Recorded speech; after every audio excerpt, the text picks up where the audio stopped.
तद्विद्धि प्रणिपातेन परिप्रश्नेन सेवया तद्विद्धि प्रणिपातेन परिप्रश्नेन सेवया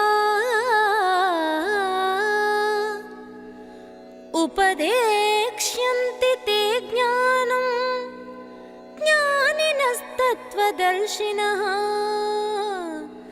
उपदेक्ष्यन्ति ते ज्ञानं ज्ञानिनस्तत्त्वदर्शिनः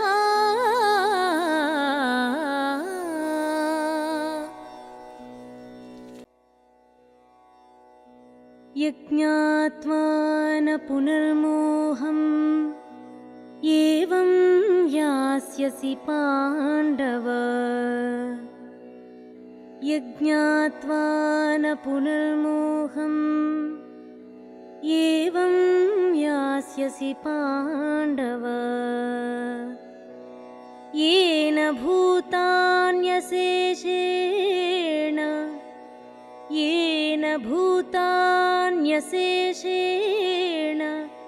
द्रक्ष्यस्यात्मन्यथो मयि। ओम शांति। श्रीमद् भगवद गीता में रुचि रखने वाले सभी भाई और बहनों को नमस्कार।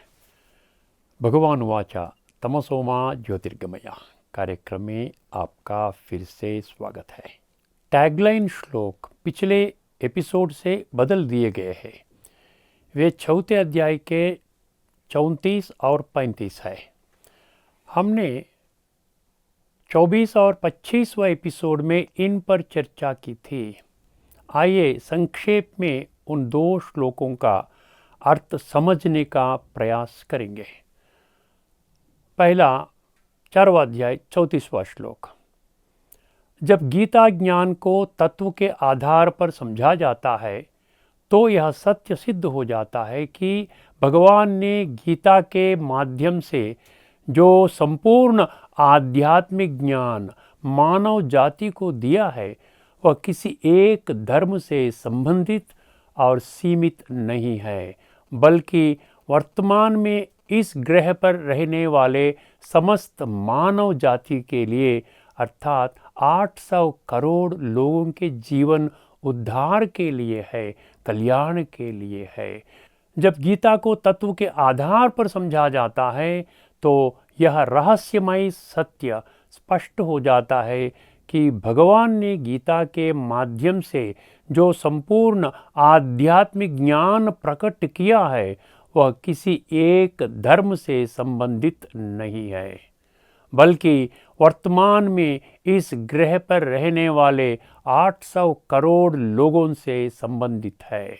यह श्लोक 3 विशिष्ट गुणों को प्रकट करता है जो तत्व के आधार पर गीता ज्ञान को समझने की इच्छा रखने वालों में होनी चाहिए। पहला विषय, गीता तत्व ज्ञान को पढ़ाने वालों का बहुत सम्मान करना चाहिए। दूसरी विषय है, जो भी प्रश्न पूछना है वह तत्व को समझने और जानने के उद्देश्य से ही होनी चाहिए, न कि बहस करने के लिए। तीसरी विषय, तत्व ज्ञान पढ़ाने वालों को आवश्यक सेवा एवं सुविधा देनी चाहिए। यदि ऐसा करेंगे तो अवश्य ही तत्व ज्ञान को समझे हुए तत्वज्ञानी उन्हें भी तत्वज्ञान सिखाएंगे। ध्यान दे, श्लोक 4वां अध्याय 35वां श्लोक क्या बताता है। जिन लोगों ने तत्वज्ञान को जाना है वे फिर कभी मैं यह नाशवान शरीर हूँ इस भ्रम में नहीं रहेंगे। वे स्वयं को आत्मा समझकर प्रत्येक मनुष्य में भी दैवत्व को प्रकट करने वाले आत्मा स्वरूप को ही देखेंगे।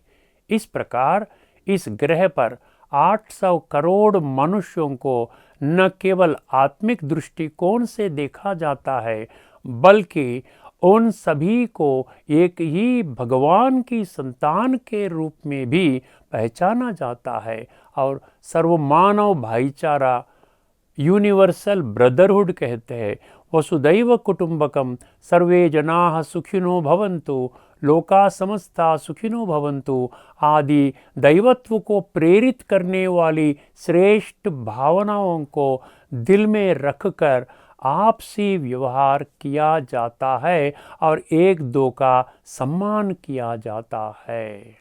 अब इस एपिसोड में चर्चा किए जाने वाले विषय पर आते हैं।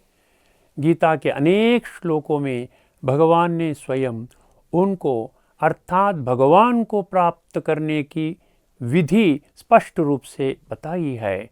इसके बावजूद भी स्वयं को गीता ज्ञानी, गीता पंडित समझने वाले ज्ञानी जन भी इस महान सत्य को नहीं समझ सके तो आम जनता की तो बात ही अलग है। इसका एकमेव कारण यही है कि गीता ज्ञान को गहराई से जानने की किसी ने कोशिश ही नहीं की।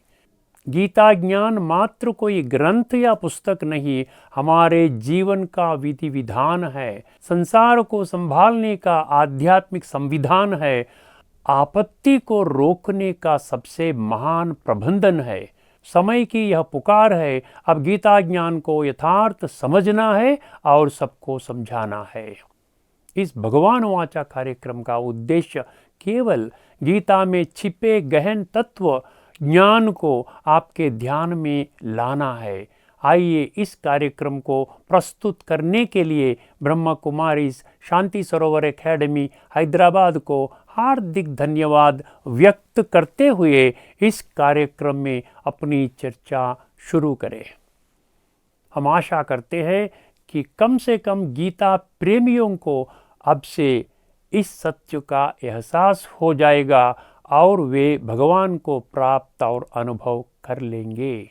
पिछले 3 एपिसोड्स में हमने 4 श्लोकों के गहन तत्व पर चर्चा की है जो भगवान के प्राप्ति और अनुभव करने का विधि को स्पष्ट रूप से प्रकट करता है।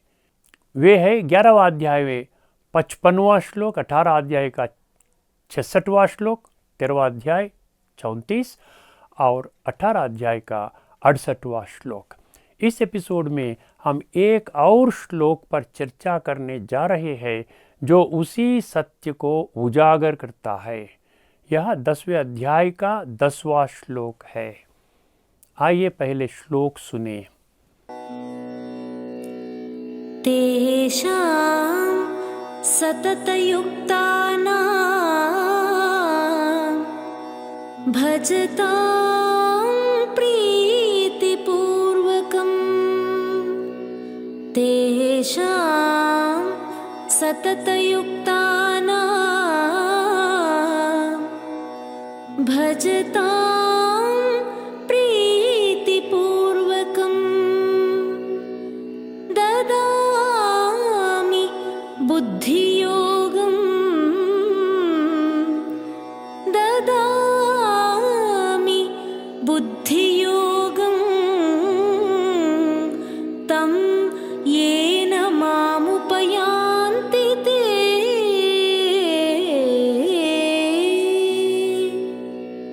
इस श्लोक के तत्व को समझने के लिए इसमें दिए गए हर शब्द का अर्थ स्पष्ट रूप से समझना होगा, क्योंकि हम इस एपिसोड्स में पहले ही कई बार चर्चा कर चुके हैं कि मुझ भगवान को केवल तत्व के आधार पर ही प्राप्त किया जा सकता है। इस सत्य को गीता ज्ञानी, गीता अभिलाषी कृपया अंडरलाइन करें। अभी इस श्लोक का शब्दों का अर्थ को समझेंगे। तेषाम का अर्थ है जो भी, सतत युक्तानाम इसका अर्थ है निरंतर और दृढ़, प्रीतिपूर्वकम का अर्थ है प्रेम पूर्वक, भजताम का अर्थ है पूजा पाठ करना, ये ना इस शब्द का अर्थ है इस कारण, ते का अर्थ है वे, मामुपयांति का अर्थ है मुझे प्राप्त करने का, तम का अर्थ है कि, बुद्धि योग का अर्थ है वह बुद्धि जो भगवान के साथ संबंध जोड़ता है, दधामी इस शब्द का अर्थ है मैं प्रदान करूँगा। इस श्लोक में 4 गुप्त रहस्यों का जिक्र है। वह इन 4 पंक्तियों में समाहित है। पहला, तेषां सततयुक्तानां। दूसरा, भजतां प्रीतिपूर्वकम। तीसरा, तम येन मामुपयान्ति ते। चौथा, दधामि बुद्धि योगम। पहला 2 पंक्ति तेषां सततयुक्तानां और भजतां प्रीतिपूर्वकम उन 2 शर्तों को प्रकट करते हैं जिन्हें भगवान को प्राप्त और अनुभव करने की इच्छा रखने वाले प्रत्येक व्यक्ति को पूरा करना होगा। आखिरी 2 पंक्ति दधामि बुद्धि योगम और तम येन मामुपयान्ति ते उस भाग्य को उजागर करता है जो उन लोगों को प्राप्त होगा जो भगवान द्वारा प्रकट की गई उन 2 शर्तों को पूरा करते हैं। उन्हें कौन सा भाग्य मिलता है? उनका बुद्धि नेत्र को जागृत कर उन्हें भगवान का प्राप्ति और अनुभव कराने की पूरी जिम्मेदारी भगवान स्वयं लेते हैं। हम आशा करते हैं कि जो कोई भी भगवान को प्राप्त और अनुभव करना चाहता है उसे इस श्लोक में प्रकट गहन तत्व ज्ञान को अच्छी तरह से समझना चाहिए और भगवान द्वारा प्रकट की गई 2 शर्तों को सावधानी पूर्वक अपने जीवन में लागू करना चाहिए। अब आइए समझने की कोशिश करें कि वे 2 शर्त क्या है। पहला शर्त, तेषां सततयुक्तानां। ये शब्द भगवान द्वारा की गई पहली शर्त को प्रकट करते हैं। वह शर्त क्या है? भगवान के साथ मनुष्यों का रिश्ता निरंतर और मजबूत होना चाहिए। लेकिन यह देखा जाता है कि आज के लोग भगवान की प्राप्ति के मामले में इन नियमों का 100% उल्लंघन कर रहे हैं। वर्तमान समय में लोगों द्वारा भगवान के लिए की जाने वाली पूजा पाठ आदि अनुष्ठान कुछ क्षणों या कुछ मिनटों या कुछ घंटों या कुछ दिनों तक सीमित है, लेकिन निरंतर नहीं है। जैसे ही पूजा खत्म होती है उनका बुद्धि दुनियावी कामों में लग जाता है। भगवान से किए गए वादे तब तक ही याद रहते हैं जब तक वे पूजा कक्ष में रहते हैं। ऐसा क्यों होता है?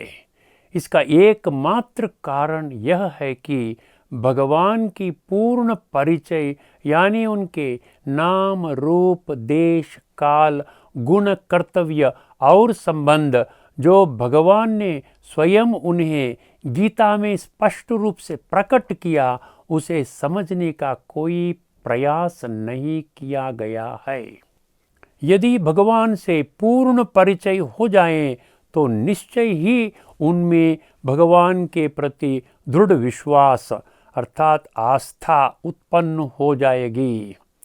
तभी वे भगवान के साथ उनका रिश्ता कुछ क्षणों या कुछ मिनटों के बजाय सदा काल का बना रहेगा। इस अवसर पर गीता प्रेमियों सहित सभी के लिए ध्यान देने योग्य महत्वपूर्ण बात यह है कि गीता या इस ग्रह पर उपलब्ध किसी भी अन्य धार्मिक ग्रंथ या शास्त्र में ऐसा कहीं नहीं कहा गया है कि भगवान को कुछ समय समर्पित करना ही पर्याप्त है और फिर इसे भूल जाने से भी कोई नुकसान नहीं है। गीता के लगभग 26 श्लोकों में 4 शब्द सदा, सततम, नित्यम और सर्वेषु कालेषु शब्दों से यह स्पष्ट होता है कि भगवान के साथ संबंध निरंतर रहना चाहिए। इस मामले में लोगों के मन में जो गलतफहमी बैठी है उसके बारे में भगवान स्वयं एक बार तेषां सततयुक्तानां शब्द के माध्यम से उनका ध्यान खिंचवा रहे हैं।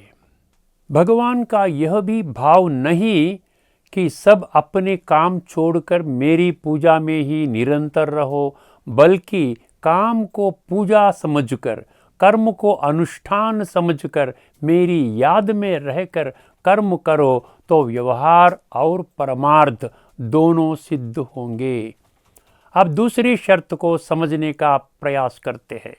यह शर्त भजताम प्रीतिपूर्वकम शब्दों में समाहित है। भजताम का अर्थ है पूजा या आराधना।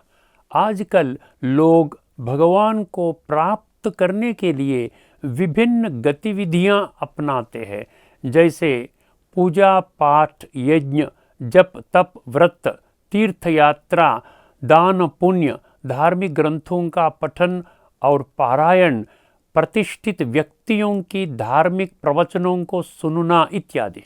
लेकिन आश्चर्य की बात यह है कि लोग इन सभी गतिविधियों को उस शास्त्र या अनुष्ठान, एक रीति रिवाज अर्थात विधि पूर्वक किया जाने वाला कर्मकांड, बिलीफ सिस्टम के अनुसार कर रहे हैं, जिसमें वे विश्वास करते हैं, लेकिन प्रेम पूर्ण से नहीं। इसे अंग्रेजी में रिचुअलिस्टिक अप्रोच कहते हैं।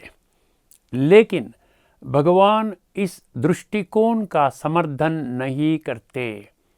प्रीतिपूर्वकम शब्द से यह स्पष्ट करता है कि इस प्रकार की सभी दैवी गतिविधियां रीति रिवाज या कर्मकांड के रूप में नहीं, बल्कि प्रेम से की जानी चाहिए। आइए देखें कि यह कैसे संभव है। क्या इस भौतिक संसार के लोगों और उनके माता पिता के बीच का रिश्ता प्रेम पूर्ण है या कर्मकांड के अधीन है? एक ओर भगवान को त्वमेव माता च पिता त्वमेव, अर्थात तुम मात पिता हम बालक तेरे, हेवनली गॉड फादर, ऐसा महिमा तो की जाती है, लेकिन उन शब्दों से जो सत्य प्रकट होता है उसे समझने का कोई प्रयास नहीं किया जाता। भक्तों की ये महिमा इस सत्य को स्पष्ट करती है कि मनुष्य और भगवान के बीच माता पिता का संबंध है। तो फिर भगवान के विषय में वर्तमान लोगों द्वारा किया जाने वाला प्रत्येक अनुष्ठान एक कर्मकांड के रूप में न करके प्रेम पूर्वक क्यों नहीं किया जाना चाहिए? एक पल के लिए सोचिए। अब भगवान के साथ प्रेम पूर्ण संबंध बनाने के लिए मुझे क्या करना चाहिए? यह प्रश्न स्वाभाविक रूप से हर उस व्यक्ति के मन में उठता है जो सत्य और तर्क पर आधारित जीवन जीना चाहता है। इस प्रश्न का केवल एक ही उत्तर है। जिस प्रकार इस भौतिक संसार में बच्चे का पूर्ण परिचय माता पिता के साथ होता है और माता पिता का पूर्ण परिचय बच्चों के साथ होता है, उसी प्रकार आध्यात्मिक जगत में भगवान का पूर्ण परिचय मनुष्यों के साथ और मनुष्यों का पूर्ण परिचय भगवान के साथ होना चाहिए। तभी भगवान के साथ रिश्ता मजबूत, प्रेमपूर्ण और स्थिर होता है। लेकिन आध्यात्मिक जगत में यह एक तरफा अर्थात वन वे ट्रैफिक हो गया है। इसका मतलब यह है कि भगवान जो माता पिता है उन्हें सर्व मनुष्यों का पूर्ण परिचय है, लेकिन भले ही मनुष्य भगवान को अपने माता पिता के रूप में पुकारते हैं, परंतु उनका वास्तविक परिचय, जैसा हम कई बार चर्चा की, उनका नाम रूप देश काल गुण कर्तव्य और संबंध अर्थात रिश्ता की कोई समझ नहीं है। इसी कारण मनुष्य भगवान के साथ संबंध एक रीति रिवाज तक ही सीमित है, परंतु प्रेम पूर्ण एवं शाश्वत नहीं है। इन सूक्ष्म सत्यों को अनदेखा करते हुए वर्तमान के लोग गीता और अन्य धर्म ग्रंथों व शास्त्रों को केवल पढ़ने, पारायण करने, सुनने और प्रचार करने तक सीमित कर देते हैं। जैसा कि पहले भी कई बार कहा जा चुका है, गीता में भगवान का पूर्ण परिचय स्पष्ट रूप से वर्णित होने बावजूद इसके गूढ़ तत्व ज्ञान को अज्ञानता के कारण वे इसे समझ नहीं सके। हम आगामी एपिसोड्स में इस पर विस्तृत चर्चा करने जा रहे हैं। अब आते हैं तीसरी गुप्त विषय पर, माम उपयान्ति ते। माम का अर्थ है मैं, उपयान्ति ते का अर्थ है प्राप्त करेंगे। इस प्रकार स्वयं भगवान उन्हें प्राप्त करने की विधि को स्पष्ट कर रहे हैं, लेकिन बुद्धि योग शब्द स्पष्ट रूप से इस सत्य को उजागर करता है कि भगवान के प्राप्ति केवल बुद्धि नेत्र खोलने से ही होती है। अब हम चौथा गोपनीय विषय बुद्धि योग शब्द को समझने का प्रयास करें। इसमें दो शब्द है, बुद्धि और योग। हमने कई बार चर्चा की है कि बुद्धि क्या है। आइए इस बात की महत्व को देखते हुए इसे फिर से समझने की कोशिश करते हैं। बुद्धि 84 लाख जीवों में से केवल मनुष्य को स्वयं भगवान द्वारा दी हुई एक अभूतपूर्व एवं अद्वितीय शक्ति है। इसे सद्विवेक या निर्णय करने की शक्ति कहा जाता है।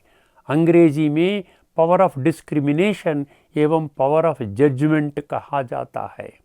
क्या अच्छा है और क्या बुरा, किस रास्ते पर चलना है, किस रास्ते पर नहीं चलना है, ज्ञान क्या है, अज्ञान क्या है और विज्ञान क्या है, क्या धार्मिकता और आध्यात्मिकता में कोई अंतर है या दोनों एक ही है? यदि हाँ, तो क्या अंतर है? क्या भगवान समस्त मानव जाति के लिए एक ही है या अनेक? सर्वशास्त्रमयी शिरोमणि की मान्यता केवल गीता को ही क्यों है? हे पतित पावन, हम पतितों को पावन बनाओ।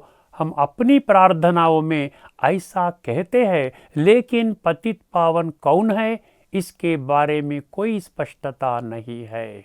क्या पतित पावन एक ही भगवान है या सभी देवी देवताओं को, धर्म स्थापकों को, ऋषि मुनियों, साधु संतों, महात्माओं को पतित पावन मान सकते हैं? यदि ऐसा सोचा जाता है तो उनकी पूजा करने वाले लोग पावन क्यों नहीं हो जाते? पतितों की संख्या दिन ब दिन क्यों बढ़ती जा रही है? जब गीता और सर्वशास्त्रों में सिखाए गए ज्ञान को केवल पढ़ने, पारायण करने, सुनने और प्रचार तक सीमित रखते हैं, तो इस ग्रह पर 800 करोड़ लोगों के जीवन का उत्थान करने वाला कोई अन्य ज्ञान है?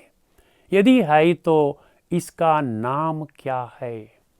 यह बुद्धि ही वह शक्ति है जो इतने सारे संदेहों को दूर कर देती है। यही कारण है कि शास्त्रों में मनुष्य को बुद्धिजीव कहा गया है। योग का अर्थ है भगवान से मिलन या कनेक्शन। बुद्धि योग का अर्थ है कि बुद्धि को भगवान से जोड़कर ही संबंध का अनुभव किया जा सकता है। परंतु आश्चर्य की बात यह है कि वर्तमान समय के लोग भगवान द्वारा दी गई इस अद्भुत शक्ति का प्रयोग भगवान के सच्चे, सटीक एवं पूर्ण ज्ञान को प्राप्त करने के विषय को छोड़कर अन्य सभी कार्यों में करते हैं। इस भौतिक संसार में बुद्धि का उपयोग सबसे साधारण चीज़ों में इस्तेमाल किया जाता है, जैसे किस तरह का भोजन खाना है, कौन सी ड्रेस पहननी है, कौन सी फिल्म देखनी है आदि। लेकिन आश्चर्य की बात यह है कि हम देखते हैं कि आज के लोग भगवान द्वारा सिखाए गए आध्यात्मिक ज्ञान और स्वयं गीता के माध्यम से बताए गए गहन तत्व ज्ञान को समझने के लिए कभी अपने बुद्धि का उपयोग नहीं करते हैं। इसके कारण भगवान को उनकी शक्तियों को नहीं समझ पाते हैं। पूरा जीवन अंधविश्वास या मूढ़ विश्वास की राह पर चलते हुए, दर दर ठोकरें खाते हुए, दुख परेशानियों में चिल्लाते हुए जी रहे हैं, जो हम वर्तमान में देख रहे हैं। इस ग्रह पर उपलब्ध किसी भी धर्म ग्रंथ या शास्त्र और गीता में यह उल्लेख नहीं है कि भगवान को अंधविश्वास या मूढ़ विश्वास से प्राप्त किया जा सकता है। इस सत्य को गीता प्रेमी किसी भी परिस्थिति में नजरअंदाज नहीं कर सकते। यह श्लोक अंधविश्वास या मूढ़ विश्वास से बाहर निकलने का रास्ता स्पष्ट करता है। अब इस श्लोक का अर्थ समझिए। भगवान वाचा, जो स्वयं को आत्मा समझकर मुझको निरंतर और प्रेम पूर्वक याद करते हैं, मैं उन्हें बुद्धि योग का प्रदान करता हूँ, जिनके आधार से वे मुझे प्राप्त करते हैं। भगवान को प्राप्त करने के लिए कोई अन्य युक्ति या शॉर्टकट नहीं है। अब तक पिछले 4 एपिसोड्स में हमने भगवान को प्राप्त और अनुभव करने की विधि जो 5 श्लोकों में वर्णन है, उस पर विस्तृत रूप से चर्चा की। आइए इस एपिसोड में चर्चा समाप्त करने से पहले एक बार उनकी समीक्षा करें। पहला श्लोक 11वां अध्याय 55। वह श्लोक कहता है, मनुष्यों द्वारा किया गया प्रत्येक कर्म भगवान के धर्म स्थापना कर्तव्य में समर्थन में ही होना चाहिए। दूसरा श्लोक 18 अध्याय 66। वह श्लोक कहता है, देह और सभी देह धर्मों को त्याग कर केवल एक भगवान की शरण लेनी चाहिए। अब देखेंगे तीसरा श्लोक क्या स्पष्ट किया है। 13वां अध्याय 34। शरीर और आत्मा, इन दोनों के बीच के अंतर को ज्ञान के चक्षु से समझना चाहिए और शरीर के भ्रम को त्याग देना चाहिए। चौथा श्लोक 18 अध्याय 68। यह श्लोक स्पष्ट करता है कि गीता में भगवान द्वारा प्रकट की गई 3 सबसे गुह्य बातों को अच्छी तरह से समझकर उन लोगों को बताना चाहिए जो अभी तक अज्ञान में जीवन बिता रहे हैं। यह 5वां श्लोक 10वां अध्याय 10वां श्लोक। जो मनुष्य निरंतर और प्रेम पूर्वक से भक्ति करते हैं, वे ही भगवान को प्राप्त करते हैं।